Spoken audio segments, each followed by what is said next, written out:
This looks great, doesn't it? But I made so many mistakes, and they are so common, and hopefully if you watch this, you won't make the same ones.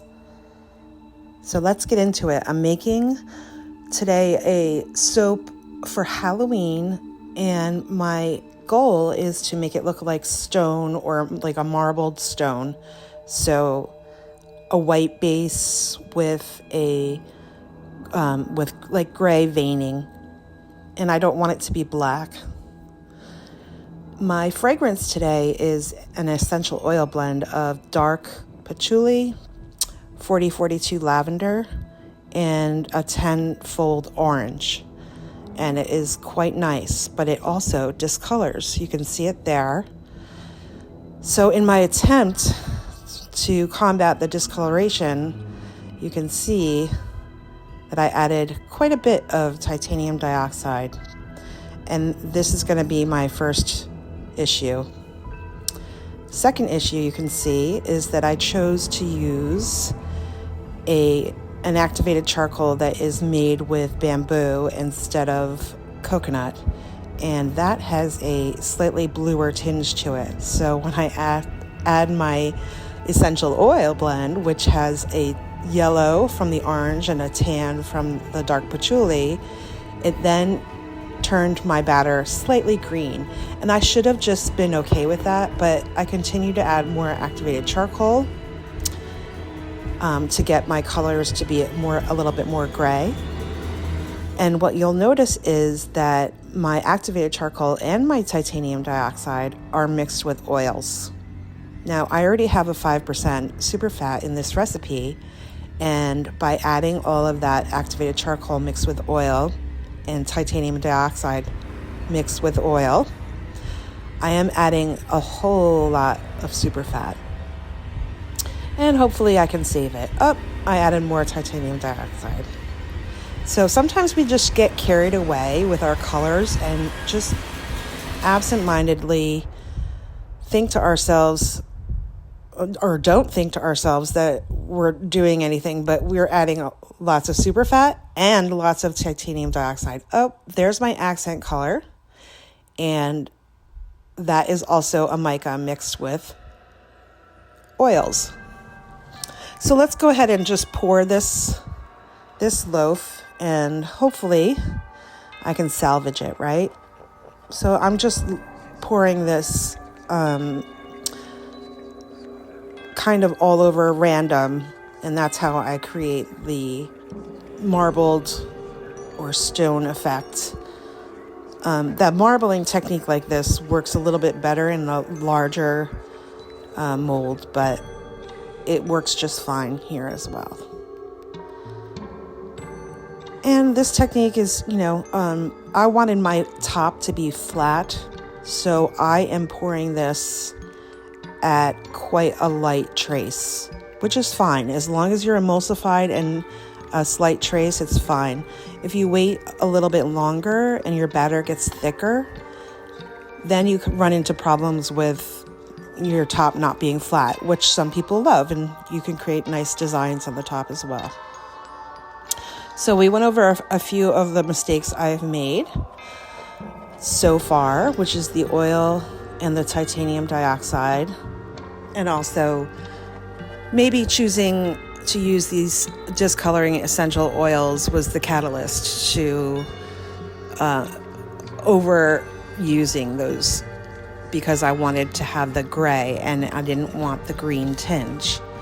I also could have used the other activated charcoals and not the bamboo, which tends to have a blue tinge to it. So of course this has a green tinge to it.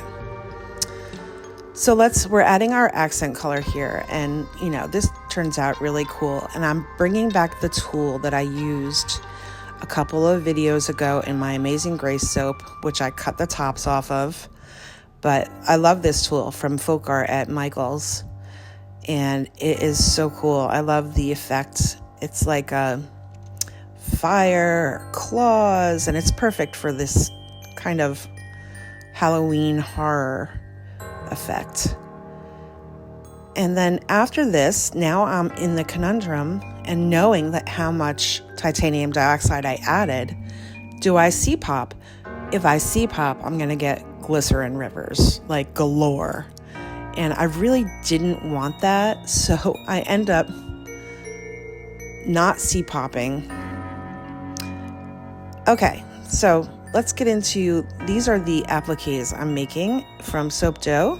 And I get my soap dough from Handmade by Bonita. If I'm not making my own soap dough, her soap dough is amazing and you can get it on Etsy. If you've never used soap dough with like embed molds before, I'm just going to show you here. It's quite easy. You just mix it around, get it nice and pliable. And I like to put it into the mold as one piece, so there's no like cracks or seams that you can see on the final pieces in the front. And because I'm putting these on my bars, I like to make the back of it as smooth and flat as possible. And this part of the process came out pretty good. You know, I am very happy with how these came out. I used marshmallow fluff color because in the end it gives like a off-white kind of bone color that's perfect for these skulls. So you can go ahead and watch this process.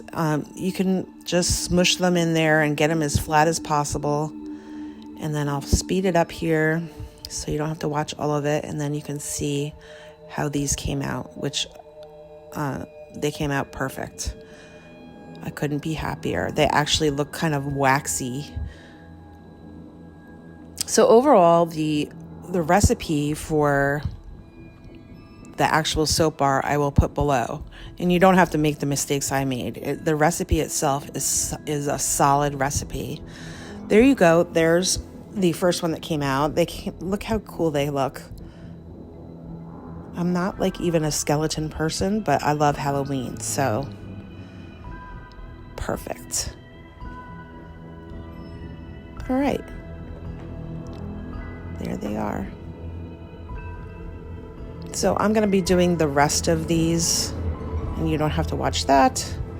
And then the rest of this soap dough I will use to apply the skulls to the bars. So here's my next mistake I made. Because I didn't C-pop this, which I normally do, I unmolded way too soon. And it's soft and the edges are crusty. And you can see that crustiness on the edges is from using too much titanium dioxide. If you get that crusty feeling, that's what it's from. But the bars themselves look great. And these will harden up really nice and turn out to be great bars of soap. They will have extra superfat in them. Once they're wet, that a little bit of crusty feeling completely goes away. You don't have to worry about that. And there they are. I think the tops look great. And I am overall very happy with these. I was saying before, the recipe for this is down below, and it's a solid recipe. Just don't do the mistakes I did, which is the superfat and too much of the titanium dioxide. So I'm just wiping these all down with a microfiber cloth. And then now I'm getting ready to put my appliques on. I just use a piece of soap dough, get it wet with some distilled water. And then you can either get the back of your applique wet or the soap dough itself wet and stick it on. And I gently push it down and it adheres very nicely. And then I do the same thing with the rest of the bars. How cool. It looks great. I am not upset at how these came out. I'm just a little annoyed at my mistakes. But look, in the end, it all worked out. And I think that they're spooky and fun, and the tops are amazing. I love that tool. Thanks for watching.